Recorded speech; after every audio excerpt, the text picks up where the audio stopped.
Morning students, this is Jayanti Miss from Social Department. Today we are going to see about the history lesson 4 last part. The world after World War II lesson la 4.9 4.10 நம்ம பார்க்க போறோம். Last வீடியோல 4.8 வரைக்கும் பார்த்திருக்கோம். இன்னைக்கு 4.9ல first towards European Union. அதில் first Council of Europe. One of the momentous decisions taken in the post-war II era was to integrate the states of Western Europe. In doing so, the Europeans wanted, one, to prevent further European wars by ending the rivalry between France and Germany. Two, to create a united Europe to resist any threat from Soviet Russia. Third, to form a third force in the world to counterbalance the strengthened with the US and USSR. Fourth point, to make full use of the economic and military resources of Europe by organizing them on a continental scale. In May 1949, 10 countries met in London and signed to form a Council of Europe. The Council of Europe, with the headquarters at Strasbourg, was established with a committee of foreign ministers of member countries and a consultative assembly drawn from the parliaments of foreign countries. இன்னைக்கு நம்ம 4.9ல towards European union ஐரோப்பிய ஐக்கியத்தை நோக்கி அப்படிங்கிற ஹெட்டிங்கில் பார்க்க போகிறோம். அதில் first council of Europe அப்படின்னா ஐரோப்பிய குழுமம் அப்படின்னு அர்த்தம். செகண்ட் வேர்ல்டு வாருக்கு பின்னாடி வந்த காலத்துல எல்லாம் எடுக்க முயன்ற முடிவுகளில் முக்கியமானது அப்படின்னு பார்த்தோம்னா வெஸ்ட் யூரோப் நாடுகளை ஒருங்கிணைக்க நினச்சது தான். அதன் மூலம் பார்த்திங்கன்னா ஃபஸ்ட்டு ஐரோப்பியர்களுக்கிடையே இருக்கிற போரை தவிர்க்கணுங்கிறதும், அதுலேயும் குறிப்பாக ஃப்ரான்ஸுக்கும் ஜெர்மனிக்கும் இருந்த அந்த பகையை ஒன்றும் இல்லாமல் பண்ணணும் அப்படிங்கிறதும், செகண்டாக ஒருங்கிணைந்த ஐரோப்பாவை கொண்டு சோவியத் நாட்டின் அச்சுறுத்தல்களை எதிர்கொள்ளவும், தேர்டு அமெரிக்க ஐக்கிய நாட்டின் படைகளுக்கும் சோவியத் நாட்டின் படைகளுக்கும் சமமாக ஒரு படைபலத்தை நிறுவவும், ஃபோர்த்து பார்த்திங்கன்னா எல்லா கான்டினென்ட்ஸ்லேயுமே பொருளாதார அண்ட் இராணுவ வளங்களோட திறன்களையும் முழுசாக பயன்படுத்த முடியும் அப்படிங்கிறத கருதப்பட்டதும் தான் முக்கியமாக கருதுச்சு.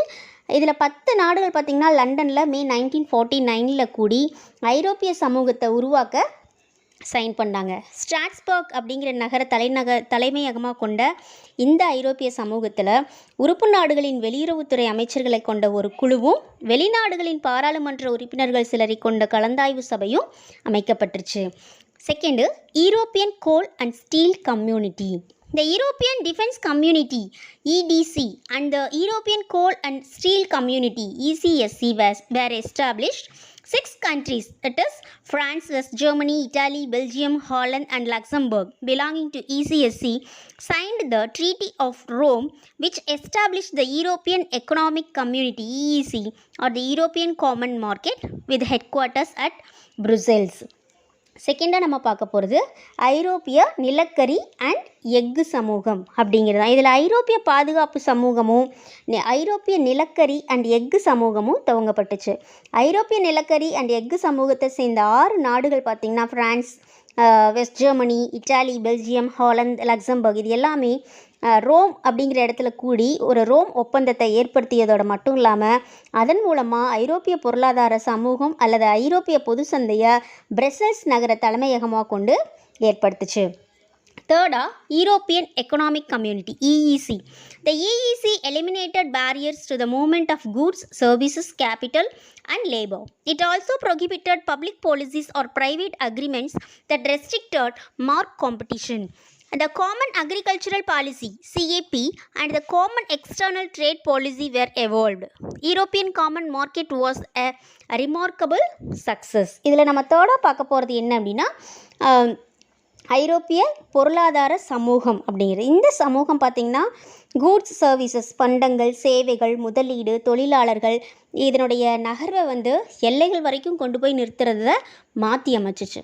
சந்தை போட்டியை தன்னோட கட்டுக்குள்ளே கொண்டு வரதுக்கு ட்ரை பண்ண போது கொள்கைகளையும் தனியார் ஒப்பந்தங்களையும் புறக்கணிச்சது. பொதுவாக விவசாய கொள்கையையும் பொதுவான வெளிநாட்டு வாணிகத்தையுமே இந்த அமைப்பு உருவாக்கி வச்சுருந்துச்சு. Fourth, Single European Act. Scene போட்டிருக்கு. The Single European Act came into force on July 1, 1987. It significantly expanded the EEC's scope, giving the meetings of the EPC a legal basis. It also called for more intensive coordination of foreign policy among member countries. According to the SEA, each member was given multiple votes depending on the country's population. Approval of legislation required roughly 2/3 of the votes of the members. இதில் டீல பார்த்தோம்னா ஒற்றை ஐரோப்பிய சட்டம், அதான் single European act. ஒற்றை ஐரோப்பிய சட்டம் அப்படிங்கிறது ஜூலை 1 1987 நடைமுறைக்கு வந்துச்சு. இது ஐரோப்பிய பொருளாதார சமூகத்தின் எல்லைகளை பெருசாக்குறதுக்கும் அதற்கு சட்ட வடிவம் கொடுத்துச்சு. இது மட்டும் இல்லாமல் அதனுடைய உறுப்பு நாடுகளை வெளியுறவு கொள்கையில் அதிகமாக ஒத்துழைப்பை நாடுச்சு. இந்த சட்டம் உறுப்பு நாடுகளோட மக்கள் தொகையின் அடிப்படையில் அவற்றிற்கென ஓட்டுகளின் எண்ணிக்கையை நிர்ணயிச்சிச்சு. ஒரு சட்ட நிறைவேற்றத்துக்கு 2/3 உறுப்பினர்களோட ஆதரவு தேவை அப்படிங்கிற நிலை நிறுத்தப்பட்டுச்சு. இந்த புதிய முறை பார்த்திங்கன்னா ஐரோப்பிய பாராளுமன்றத்திற்கான மேலோங்கிய அவசியத்தை வலியுறுத்துச்சு. இந்த 4.9 லாஸ்ட்டாக European union EU. The Maastricht Treaty signed on February 7, 1992 created the European Union, the monetary policy and a common currency to replace national currencies managed by common monetary institutions were subsequently planned and implemented. Today the European Union has 28 member states and functions from the headquarters at Brussels, Belgium. இதில் லாஸ்ட்டாக நம்ம பார்க்க போகிறது என்னென்னா European union, அதாவது ஐரோப்பிய ஒன்றியம். 1992 February 7 கையெழுத்திடப்பட்ட இந்த மாஸ்ட்ரிக்ட் ஒப்பந்தம் ஐரோப்பிய ஒன்றியத்தை ஏற்படுத்துச்சு. பொதுவாக நிதி கொள்கையும் நாடுகள் வழங்கிய பணத்தை மீறிய பொதுவாக ஏற்றுக்கொள்ளப்பட்ட பணமும் முதல்ல நடைமுறைப்படுத்தப்பட்டு பின்னர் அதுக்கு நிர்வகிக்கும் பொது நிறுவனங்களும் திட்டமிடப்பட்டு நடைமுறைப்படுத்தப்பட்டுச்சு. இப்போ பார்த்திங்கன்னா அட் ப்ரெசண்ட்டு யூரோப்பியன் யூனியனில் 28 உறுப்பு நாடுகள் இருக்குது, மெம்பர் கண்ட்ரிஸ் இருக்குது. பிரசல்ஸ் அப்படிங்கிற சிட்டியை தான் பார்த்திங்கன்னா தலைமையகமாக கொண்டு செயல்பட்டு வருது. Next 4.10 fall of Berlin wall and end of cold war era. The division of Germany into west and east led to glaring differences in living standards. West Berlin's economy became prosperous thanks to the support received from the West under the Marshall Plan. In contrast, the USSR had little interest in developing the economy of East Berlin. Further, people in East Berlin suffered from lack of democracy and freedom. Therefore, people of East Berlin moved to West Berlin in large numbers. In West Berlin, on the other hand, there was the fear that the Soviets could use military force to take West Berlin. In this context, East Germany began to construct a wall in 1961, which virtually cut off West Berlin from East Berlin and the surrounding East German areas. It was heavily guarded with watchtowers and other lethal impediments to stop people from the east. In the late 1980s, as the USSR hold over European countries was weakening, a mass of people assembled in November 9, 1989 on both sides of the wall and they began to demolish. Germany was officially reunited on 3rd October 1990. The Berlin Wall was more than just a physical barrier. It was a symbolic boundary between communism and capitalism.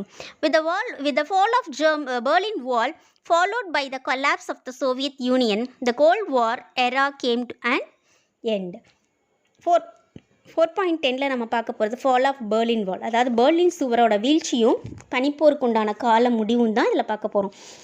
Germany பார்த்திங்கன்னா மேற்கு and ஜெர்மானிய கிழக்கு அப்படிங்கிற பிரிவுகள் வேறுபட்ட வாழ்க்கை தரத்தில் எதிரொலிக்க ஆரம்பிச்சுது. மார்ஷல் திட்டத்தின் துணையால் மேற்கு பெர்லின் பொருளாதாரம் நல்லா செலுத்திருந்தது. அதுக்கு மாறாக கிழக்கு பெர்லினோட பொருளாதார வளர்ச்சியில் ரஷ்யா போதிய அக்கறை காட்டல. ஸோ மேலும் கிழக்கு பெர்லினில் மக்களாட்சியோ சுதந்திரமோ இல்லாததால் மக்களுக்கு பெரும் சிரமம் இருந்துச்சு. இதனால் கிழக்கு பெர்லின் மக்கள் பார்த்திங்கன்னா மேற்கு பெர்லினுக்கு நகர்ந்து செல்ல ட்ரை பண்ணாங்க. மேற்கு பெர்லினும் ரஷ்யா தன் மீது எந்த நேரத்துலையும் படையெடுத்து வரக்கூடும் அப்படிங்கிற பயம் அவங்களுக்கு இருந்துச்சு. இந்த சூழ்நிலையில் 1961 கிழக்கு ஜெர்மனி ஒரு சுவரை எழுப்பி கிழக்கு பெர்லின் அண்ட் அதன் சுற்றுப்புற பகுதிகளுக்கும் மேற்கு பெர்லினுக்கும் இருந்த தொடர்பை நிறுத்திடுச்சு. காவல் கோபுரங்கள் எழுப்பப்பட்டு பயங்கர ஆயுதங்களின் துணையோட கடுமையான கண்காணிப்பு பணியின் மூலமாக கிழக்கில் இருந்த மக்கள் நுழைவது தவிர்க்கப்பட்டு வந்துச்சு. ரஷ்யாவோட கட்டுப்பாடு 1980களின் நடுவில் வலுவிழக்க துவங்கிய நிலையில் இந்த சுவரின் இருபுறமும் நவம்பர் 9, 1989 கூடிய மக்கள் கூட்டம் அதை தகர்த்தெடுக்க துவங்கினாங்க. ஜெர்மனி 3 அக்டோபர் 1990 அன்று முறையாக இணைக்கப்பட்டுச்சு. பெர்லின் சுவர் ஒரு கட்டுமான தடை என்பதை தாண்டிய ஒரு விஷயமா இருந்துச்சு. அது முதலாளித்துவத்துக்கும் பொதுவுடைமைக்கு இடையே இருந்த பிளவை அடையாளப்படுத்தக்கூடிய ஒன்றா இருந்துச்சு. பெர்லின் சுவரோட வீழ்ச்சியை தொடர்ந்து 26 டிசம்பர் 1991 சோவியத் நாடும் வீழ்ந்து பனிப்போர் காலத்தை ஒரு முடிவுக்கு கொண்டு வந்துச்சு. Next, disintegration of Soviet Union. In the 1970s and early 1980s, the Soviet Union continued to retain a strong and dominant position to international politics. However, its Germany was suffering and was unable to match the productive capacity of the First World. In 1985, Mikhail Gorbachev took over ahead of the USSR. Gorbachev spoke about the need for openness and reform, but his commitment to reform, apart from opposition with the ruling Communist Party, did not match the resources available to USSR. In the middle of the 1980s, about 1/3 of the total GDP was going to the military in order to maintain a parity with the US. In the context of President Reagan's Star was program, it became necessary for the Soviet Union to allocate more funds to the military. The increase in military budget further strained the Soviet economy. Next நம்ம பார்க்க போகிறது Soviet நாட்டோட பிளவு தான் பார்க்க போகிறோம். உலக அரசியலில் 1970களிலையும் 80களிலையும் முற்பகுதியிலையும் சோவியத் நாடு ஒரு பெரிய செல்வாக்கை வச்சுருந்துச்சு. இருந்தாலும் அதனுடைய பொருளாதாரம் நலிவடையவும் முதலாம் உலக நாடுகளுக்கு ஈடு கொடுக்க முடியாமலும் தேங்கி நின்றுச்சு. அந்த நாட்டோட அதிபராக மிக்கேல் கோர்பச்சேவ் 1985 பதவியேற்கிறாரு. பொதுவுடைமை கட்சியில் நீண்டகாலம் பொதுச் செயலாளராக பதவி வகித்த பிரஸ்னெவ் 1982 இறந்ததை தொடர்ந்து அவரது பதவியை அவருக்கு பின் வந்த மற்றவர்களும் குறுகிய காலத்தில் இறந்தாங்க. நிகிடா குருச்சேவின் ஆட்சி காலத்தில் உயிரோட்டம் நிறைந்து காணப்பட்ட சோவியத் நாடு பிரெஸ்னெவின் ஆட்சி காலத்தில் ஒரு குறுகிய பழமைவாத சமூகமாக மாறியதோட சுதந்திரம் அறவே இல்லாமல் போயிடுச்சு. இந்த சூழ்நிலையில் கோர்பச்சேவ் வெளிப்படைத்தன்மை பற்றியும் சீர்திருத்தம் பற்றியும் பேசினார். ஆனால் அவரது சீர்திருத்த முயற்சிகளுக்கு ஆளும் பொதுவுடைமை கட்சியினர் எதிர்ப்பு கிளம்பியதோட அதற்கு தேவையான வளங்கள் சோவியத் நாட்டில் இல்லாத நிலையும் இருந்துச்சு. உள்நாட்டு உற்பத்தியில் 1/3 1980களின் நடுவில் இராணுவத்திற்காக ஒதுக்கீடு செய்யப்பட்டுச்சு. அமெரிக்க ஐக்கிய நாட்டின் அதிபராக ரீகனின் விண்வெளி போராட்டத்திற்கு ஈடு செய்ய சோவியத் நாட்டிற்கு அதிக அளவு நிதி தேவையாக இருந்துச்சு. இராணுவ செலவினங்களின் அதிகரிப்பு நாட்டின் பொருளாதாரத்தை மேற்கொண்டு சிரமத்தில் கொண்டு போச்சு. Next, the year 1988 saw the first mass protest in the first Armenia and then in Baltic states. Earlier Soviet regimes had used severe repression to quell such uprising. Gorbachev could not take resources to such brutal measures. The Chernobyldisaster, a major accident in the nuclear plant in Ukraine in 1986, was another blow. Gorbachev made moves to stabilize his position to release the two conservative forces in 1989 and 1991. But on each occasion he was interrupted by massive miners' strike which came close to cripple the country's energy supplies. Next 1980க்கு அப்புறமா பார்த்திங்கன்னா Soviet நாடு இனவெறி கட்டவிழ்ப்பினாலும் வட்டார உணர்வின் எழுச்சியாலும் ஒரு புதிய தேசிய உணர்வோட பிறப்பாலும் கடும் நெருக்கடியை மீட் பண்ணுச்சு. கட்டமைப்புக்கு எதிரான பெரும் எழுச்சி அப்படிங்கிறது 1988 அர்மீனியாவிலையும் அதை தொடர்ந்து பால்டிக் மாகாணங்களையும் ஏற்பட்டுச்சு. ஆரம்பகால சோவியத் நிர்வாகம் இதனுடைய எழுச்சிகளை ரொம்ப இரும்பு கரம் கொண்டு அடக்கிச்சு. ஆனால் சீர்திருத்தங்களை முன்னெடுத்து கொண்டிருந்த நிலையில் வலுவிழந்த பொருளாதார சூழ்நிலையும் கோர்பச்சேவால் கடுமையான நடவடிக்கைகளை மேற்கொள்ள முடியலை. செர்னோபில் பேரழிவு அப்படிங்கிற அறியப்படும் உக்ரைனில் பார்த்திங்கன்னா 1988 நிகழ்ந்த அணு கசிவும் அதனால் ஏற்பட்ட கடும் பாதிப்பும் ஒரு பேரிடியாக விழுந்துச்சு. பழமைவாத சக்திகளோட துணை வச்சு 1989லேயும் 91லேயும் நிலைமையை சமாளிச்சுட்டு தன் நிலையை வலுப்படுத்த கோர்பச்சேவ் ட்ரை பண்ணுறாரு. பட் ஒவ்வொரு முறையும் சுரங்க தொழிலாளர்களோட வேலைநிறுத்த போராட்டத்தாலும் அதனால் நாட்டில் ஏற்பட்ட ஆற்றல் பற்றாக்குறையினாலும் நெருக்கடியை அவர் மீட் பண்ணிகிட்டே போகிறாரு. The East European communist states under the Soviet umbrella were also in a deep economic and social crisis. Gorbachev's decision to loosen the Soviet control on the countries on Eastern Europe created an independent, democratic momentum. A series of workers' strikes undermined the communist regimes first in Poland and then in Hungary. A wave of demonstrations that swept East Germany led to demolition of the Berlin Wall in 1989. Subsequent to it, regimes in Czechoslovakia, followed by Bulgaria, fell. An attempt by Romanians Nicolae Ceausescu to resist the wave of change by shooting down demonstrators ended in his execution by the firing squad. Under the command of his own general, the televised images of the shooting and the fall of the Berlin Wall galvanized the process of the breaking of the communist world. In 6 months, the political map of half of Europe was being redrawn. Next நம்ம பார்க்க போகிறது இதிலேயே Soviet நாட்டோட அரவணைப்பில் இருந்த east European பொதுவுடைமை நாடுகளும் மிக கடுமையான பொருளாதார அண்ட் சமூக நெருக்கடியை எதிர்கொண்டுச்சு. இந்த நாடுகள் மீது சோவியத் கொண்டிருந்த கட்டுப்பாட்டு தளத்தை கோர்பச்சேவ் முடிவெடுக்கிறாரு. அங்கே சுதந்திர வேட்கையும் ஜனநாயகத்தை நோக்கிய நகர்வும் வேகமாக பரவ ஆரம்பிச்சிது. தொழிலாளர்களோட தொடர் போராட்டம் பொதுவுடைமை ஆட்சியை முதல்ல போலந்துலேயும் அதன் பின்னாடி ஹங்கேரியும் அசைக்க துவங்குச்சு. 1989 அலைக்கடல் போல பரவிய எழுச்சிகள் கிழக்கு ஜெர்மனியோட பெர்லின் சுவர் தகர்த்தெறியப்பட காரணமாக இருந்துச்சு. அதைத் தொடர்ந்து செக்கோஸ்லோவேக்கியாலையும் பல்கேரியாலையும் நடந்த ஆட்சிகள் பார்த்திங்கன்னா சரிஞ்சிருச்சு. ருமேனியாவோட நிக்கோலா சவுசெகு உணர்வாளர்கள் மீது துப்பாக்கியால் சுட்டதை அடுத்து அவர் தம் இராணுவ தளபதிகளை அவரே சுட்டு வீழ்த்த உத்தரவிட்டார். துப்பாக்கி சூடு சம்பந்தப்பட்ட தொலைக்காட்சி பதிவுகளும் பெர்லின் சுவரோட வீழ்ச்சியும் பொதுவுடைமை உலகம் நொறுக்கப்பட தூண்டியது. 6 மாதத்தில் பார்த்திங்கன்னா பாதி ஐரோப்பாவின் அரசியல் வரைபடம் பெரும் மாற்றத்திற்கு உட்படுத்தப்பட்டது. Gorbachev made a last attempt to take a hard line against the disruptions only by the challenged by a second great minds strike in 1991 and huge demonstrations in Moscow. In response, conservative forces in his government attempted to take a hard without Gorbachev. They used troops in Moscow to stage a coup and held Gorbachev under house arrest. But other military units refused to back them. The result power fell into the hands of Boris Yeltsin, a reformer backed by the West. இதுக்கிடையில் பார்த்திங்கன்னா Gorbachev ஒரு அழுத்தமான நடவடிக்கையை இடையூறு புரிவோர் மீது 1991 கைக்கொள்ள முயன்ற போது மாஸ்கோ நகரை பிரமிக்க வைத்த இரண்டாவது தொழிலாளர் எழுச்சி ஒரு பெரும் சவாலாக உருவெடுத்தது. அவர் அரசியலில் இருந்த பழமைவாத சக்திகள் அவரையும் மீறி கடும் நடவடிக்கைகளை கைக்கொள்ள முயற்சி செஞ்சிச்சு. கோர்பச்சேவை வீட்டுக்காவலில் வைத்த அந்த சக்திகளின் துருப்புகளின் துணையோடு மாஸ்கோவில் ஒரு கிளர்ச்சியை ஏற்படுத்துச்சு. ஆனால் மற்ற பிரிவினர்களிடையே பார்த்திங்கன்னா ஆதரவை பெற முடியாமல் போனதால் முடிவில் மேற்கத்திய நாடுகளின் பின்புலத்தோடு போரிஸ் எல்சின் என்ற சீர்திருத்தவாதி ஆட்சியை கைப்பற்றுறாரு. In the meantime, 3 Baltic states had formally left the Soviet Union. They were admitted in the UN as independent countries: Estonia, Latvia and Lithuania. In November 1991, 11 republics announced secession from the Soviet Union. Instead, they declared they would establish a commonwealth of independent states. On 25 December, Gorbachev announced his resignation.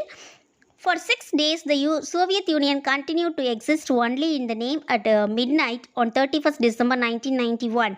It was formally dissolved. The USSR was no more. லாஸ்ட்டாக இடைப்பட்ட காலத்தில் 3 Baltic நாடுகள் Soviet ஐக்கியத்தை விட்டு விலகி போயிடுச்சு.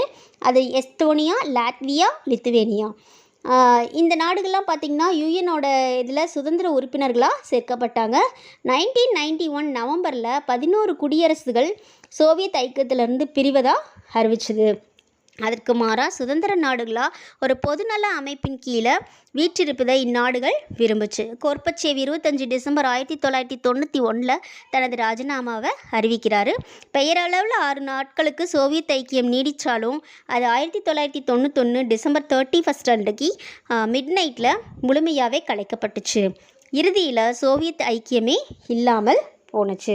So இந்த லெசனில் நம்ம சீனாவோட ஹிஸ்ட்ரி 1911 ஏற்பட்ட புரட்சிக்கு பின்னாடி நடந்தது என்ன அப்படிங்கிறத நம்ம பார்த்தோம்.